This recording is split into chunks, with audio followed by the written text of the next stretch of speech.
여러분 안녕하세요. 이번 김장철 다들 잘 보내셨나요?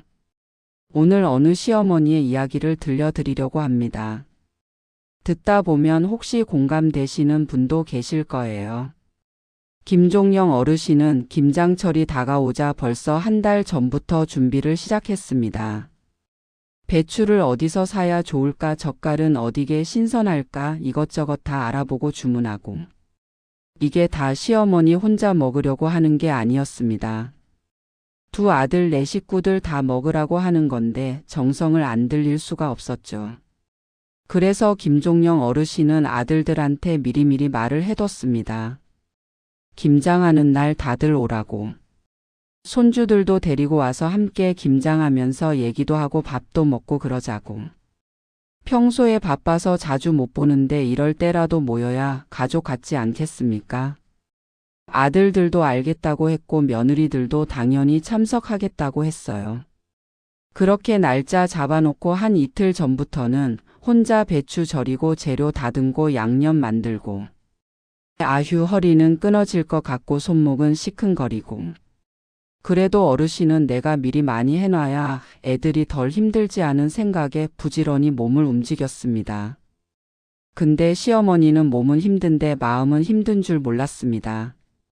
자식들이랑 같이 묻히면서 얼굴이라도 볼 생각하니까 힘든 줄도 모르고 다 해놨죠. 배추도 절여놓고 씻어놓고 물기까지 빼놨습니다. 양념도 다 만들어놨고요.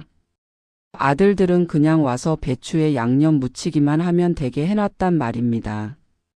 그러면 금방 끝나고 다 같이 모여서 맛있는 거라도 먹고 그러려고요. 자, 그렇게 약속한 날이 왔습니다. 아침부터 시어머니는 설레는 마음으로 준비를 했습니다. 국도 끓이고 밑반찬도 여러 개 해놓고 손주들 좋아하는 과일이랑 간식도 사놨습니다. 시계를 보면서 기다렸죠. 곧 올 거야. 조금만 있으면 올 거야. 그런데요. 약속 시간이 됐는데 첫째 아들만 왔습니다. 혼자. 문을 열고 들어오는데 표정이 좀 이상하더랍니다. 시어머니가 물었죠. 너 왜 혼자 왔어? 애들은 며느리는. 그랬더니 첫째가 머쓱하게 웃으면서 하는 말이 뭔지 아십니까? 미안해요. 애가 갑자기 아파서 병원 데리고 갔대요. 조금 있다가 온다고 했답니다. 조금 있다가 온다. 어르신은 그 말을 믿었습니다. 처음에는. 아이가 아프면 어쩔 수 없는 거잖습니까? 그래서 일단 둘이라도 김장을 시작했습니다. 근데 첫째 아들이 뭘 하겠습니까? 배추 들다가 힘들어하고 양념 묻히는 것도 서툴고. 아유, 답답해서 시어머니가 다 하게 되더랍니다. 1시간쯤 지났을까요? 둘째 아들도 안 오는 겁니다. 이상하다 싶어서 어르신이 첫째한테 말했습니다. 동생한테 전화 좀 해봐라. 왜 이렇게 안 오냐? 첫째가 전화를 걸었는데 한참 통화하더니 표정이 더 굳어지는 겁니다. 그러더니 시어머니한테 말하는데 목소리가 떨리더랍니다. 성남이도 혼자 온대요. 혼자 온다고요. 둘째 며느리도 안 온다는 겁니다. 친정에 급한 일이 생겼대요. 어머니께 죄송하다고 전해달래요. 그 순간 어르신의 가슴이 탁 막히는 것 같았답니다. 아, 둘 다 며느리들은 안 오는구나. 둘 다 핑계를 대고 빠지는구나. 그런데 이게 끝이 아니었습니다, 여러분. 첫째 며느리가 진짜 병원에 갔는지, 둘째 며느리가 진짜 친정에 간 건지, 그게 의심되기 시작했거든요. 왜냐하면요, 며칠 전에 둘째 며느리가 친구 만나서 쇼핑 간다고 신나게 얘기하는 걸 시어머니가 들었거든요. 그게 바로 오늘이었습니다. 그 생각이 나니까 아, 이거 친정이 아니라 그냥 안 오고 싶어서 거짓말하는 거구나 싶더랍니다. 첫째 며느리도 마찬가지였습니다. 아이가 아프면 남편한테라도 어디가 아픈지 문자 하나 보내지 않겠습니까? 근데 첫째는 아이가 어디가 아픈지도 모르고 아침에는 말짱했는데, 하면서 의아해 했습니다. 그리고 첫째가 계속 전화해도 며느리가 전화를 안 받는다는 겁니다. 나중에 보니까 둘 다 그냥 김장하기 싫어서 각자 핑계를 댄 거더랍니다. 시어머니는 그 순간 정말 허탈했습니다. 배추를 절이면서 이틀 동안 허리가 아파서 밤에 잠도 제대로 못 잤습니다. 손목은 퉁퉁 부어서 파스를 붙이고 잤고요. 그래도 견딜 수 있었습니다. 자식들이 올 거라는 생각에. 같이 김장하면서 얘기도 하고 밥도 먹고 그러면 된다고 생각했는데. 근데 며느리 둘 다 안 오잖습니까? 그럼 뭡니까? 이건 그냥 어르신한테 김장하라고 시킨 겁니다. 일은 시어머니 보고 다 하라는 거고 김치만 가져가겠다는 거 아닙니까? 그 생각이 드니까 눈물이 핑 돌더랍니다. 내가 뭘 그렇게 잘못했나. 평생 자식들 키우느라 고생하고 며느리들한테도 잘해주려고 노력했는데 1년에 한 번 김장할 때라도 와서 거들어 달라는 게 그렇게 큰 요구였나. 그래도 시어머니는 참았습니다. 아들들 앞에서 우는 꼴 보이기 싫었거든요. 그냥 묵묵히 배추 무치고 양념 바르고 허리를 잡으면서도 계속했습니다. 첫째가 도와준다고 하는데 오히려 더 일을 만들어서 어르신이 다 하게 되더랍니다. 그때 첫째 아들 표정을 봤는데 미안해하는 것 같기도 하고 민망해하는 것 같기도 하고 그 모습이 좀 안쓰럽기도 했답니다. 이 아들도 중간에서 힘들겠구나 싶더랍니다. 한참 뒤에 둘째 아들이 왔습니다. 혼자. 들어오면서 죄송하다고 하는데 시어머니 입에서는 말이 안 나오더랍니다. 그냥 고개만 끄덕이고 계속 김장을 했죠. 둘째도 어설프게 배추 몇 포기 무치면서 눈치를 보는데 아유 답답해서 어르신이 다 하게 되더랍니다. 그렇게 거의 다 끝나갈 무렵이었습니다. 현관문이 열리는 소리가 들렸습니다. 누가 왔나 봤더니 첫째 며느리랑 손주가 온 겁니다. 에구, 제가 너무 늦었죠. 이제 김장 끝나버렸나요? 죄송해요, 어머니. 그렇게 말하는데요. 시어머니는 그냥 허탈하게 웃었답니다. 이미 다 끝난 겁니다. 어르신이 혼자서 다 한 거나 마찬가지죠. 그래도 화를 낼 수는 없잖습니까? 손주가 왔는데. 그냥 괜찮다 괜찮다 하면서 손주한테 사탕도 주고 과일도 까주고 그랬답니다. 첫째 며느리는 그새 핸드폰만 보더랍니다. 김장 거들 생각은 안 하고요. 김장을 다 끝내고 나서 시어머니는 김치를 담았습니다. 큰 통에 넉넉하게. 두 집에 나눠줄 거니까 똑같이 2통씩 준비했죠. 첫째한테 하나 주고 둘째한테 하나 주고. 그런데 첫째 며느리가 그러는 겁니다. 어머니, 저희 김치 많이 먹는데 하나 더 주시면 안 돼요. 그때 어르신 표정이 어땠을까요? 김장은 안 도와놓고 김치는 더 달라니. 근데 거절을 못했습니다. 손주 얼굴 보는 것도 좋고 며느리 비위 맞춰줘야 나중에라도 자주 오니까. 그래서 시어머니가 먹을 걸 조금 덜어서 한 통 더 줬습니다. 그렇게 첫째네는 3통을 가져갔습니다. 둘째네는 2통. 며칠이 지났습니다. 그런데 둘째 며느리한테서 전화가 왔습니다. 아이고 어머님 죄송해요. 제가 갑자기 일이 생기는 바람에 김치 잘 먹을게요. 감사합니다. 그렇게 말하는데 목소리가 발더랍니다. 미안한 기색도 없고 그냥 김치 받았으니까 인사하는 정도. 그 순간 어르신 가슴속에 뭔가가 북받쳐 올랐답니다. 평생 꾹꾹 눌러 담아왔던 서름이 확 올라오는 겁니다. 나는 뭐냐? 김치 만드는 기계냐? 얼굴 보고 싶어서 부른 건데 일만 시키는 거냐? 그런 생각이 들면서 눈물이 주르륵 흘러내렸답니다. 그날 밤 시어머니는 잠을 못 잤습니다. 계속 생각이 나더랍니다. 내가 뭘 잘못했나? 며느리들한테 잘못한 게 뭐가 있나?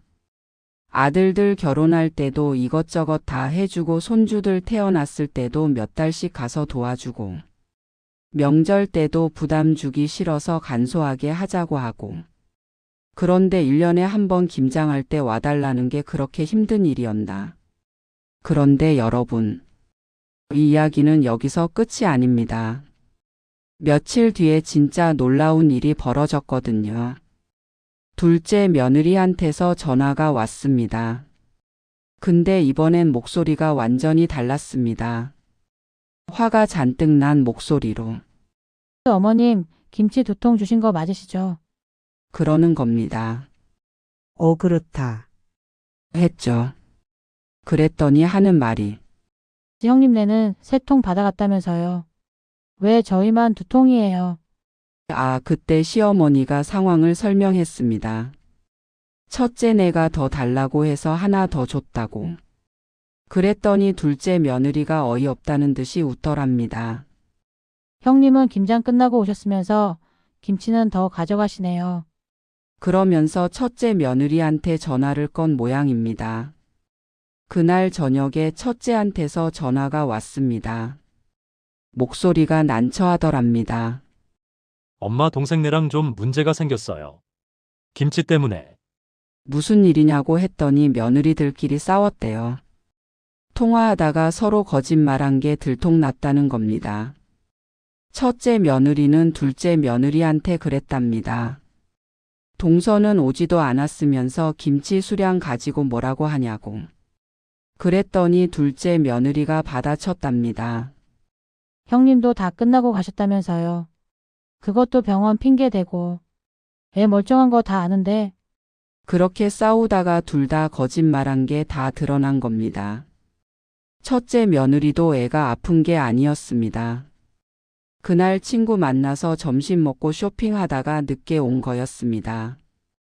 둘째 며느리도 친정에 간 게 아니라 그냥 집에서 쉬고 싶어서 안 온 거였고요. 둘 다 김장하기 싫어서 각자 핑계를 댄 거였던 겁니다. 이걸 서로 시어머니에게 일러바치느라 얼떨결에 시어머니는 며느리들의 거짓말을 할게 되었어요. 그 얘기를 듣는 순간 시어머니 머릿속이 하얘지더랍니다. 그럼 나는 뭐였나?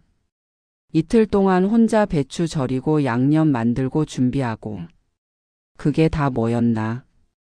며느리들은 그냥 귀찮아서 거짓말하고 김치만 받아간 건가? 어르신이 바보였던 겁니다. 다음 날 두 아들 네 식구가 다 시어머니 집으로 왔습니다. 분위기가 싸늘했죠. 며느리들은 서로 눈도 안 마주치고. 첫째 며느리가 먼저 말했습니다. 어머님 죄송해요. 그날 성민이 병원 간 건 거짓말이었어요. 그런데 진짜 애가 감기 기운이 있어 보였어요. 그래서 좀 쉬고 가야겠다 생각했던 거였어요. 괜히 어머니한테 감기 옮기고 그러면 안 되잖아요? 그래서 어쩔 수 없이 조금 늦게 왔는데 김장이 끝나 있었고요. 근데 동서는 친정에 일도 없는데 거짓말했어요. 둘째 며느리도 지지 않고 받아쳤습니다. 제가 거짓말한 건 죄송한데 형님도 거짓말한 건 결국 똑같잖아요. 그러면서 서로 책임을 떠넘기려고 하더랍니다. 보고 있으니까 화가 치밀어 올랐습니다.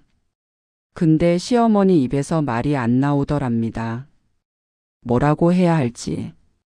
그때 첫째 아들이 말했습니다. 평소에 과묵하고 말이 없던 첫째가 단호하게 말하더랍니다. 둘 다 그만해. 엄마 마음이 이렇게 상했는데 누가 더 잘못했는지 따지기 전에 사과부터 하는 게 맞잖아. 그 말에 둘째 아들도 고개를 끄덕이면서 형 말이 맞아. 엄마한테 죄송하다고 제대로 말하자. 이건 형수님이든 내 아내든 누가 더 나쁘고 그런 문제가 아니야. 그제야 며느리들이 말문이 막힌 것 같더랍니다. 서로 쳐다보다가 시어머니 쪽으로 고개를 돌렸습니다. 어머니 죄송해요. 다음에는 꼭 도울게요. 그렇게 말하는데요. 어르신은 그냥 담담하게 말했습니다. 그래. 바쁘면 안 와도 돼. 나도 이제 기대 안 할란다. 이게 거짓말까지 해가면서 오기 싫은 거면 나도 안 반가워. 그 말이 끝나자 거실이 조용해졌습니다. 며느리들 표정을 보니까 뭔가 뒤늦게 깨달은 것 같더랍니다. 아, 어머니가 진짜 화가 나셨구나. 진짜 섭섭하셨구나. 그런 표정이었습니다. 첫째 며느리가 눈물을 글썽이면서 어머니 정말 죄송해요. 라고 다시 말했습니다. 둘째 며느리도 어머니, 제가 잘못했어요. 하면서 고개를 숙였고요. 근데 시어머니는 더 이상 말하고 싶지 않았습니다.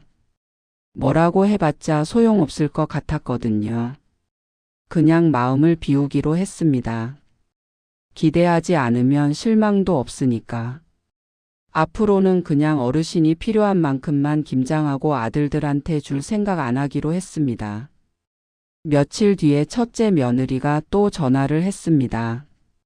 어머니, 제가 잘못 생각했어요. 다음 김장 때는 꼭 갈게요. 아니, 그 전날부터 갈게요. 같이 도와드릴게요. 그러는데 시어머니 마음은 이미 식어버렸습니다. 그냥 괜찮다 바쁘면 오지 마라. 했죠.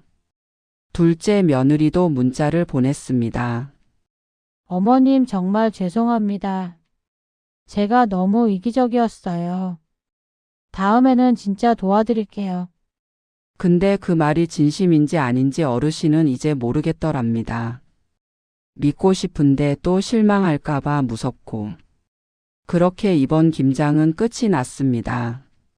시어머니가 혼자 다 하고 며느리들은 김치만 받아가고 거짓말까지 하고.